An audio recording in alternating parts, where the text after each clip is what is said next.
eligible to compete at the all-new Rookie Racer. Be sure to stop by and meet the pit crew before starting your race. They got pieces on site and all kinds of construction trucks and stuff. We are now entering the Britannia section of the park. Britannia is home to Supergirl Sky Flyer, where thrill seekers will spin and tilt from the Wheel of Justice. Supergirl reaches 67 feet in the air. I see rebar and footers. Stop by and take a spin on Supergirl. Look how big those drill bits are. That's crazy.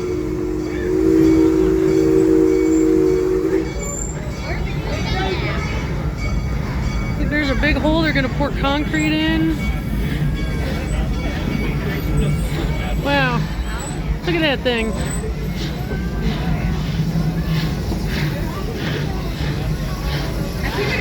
It's gonna take a lot of work to put that thing up.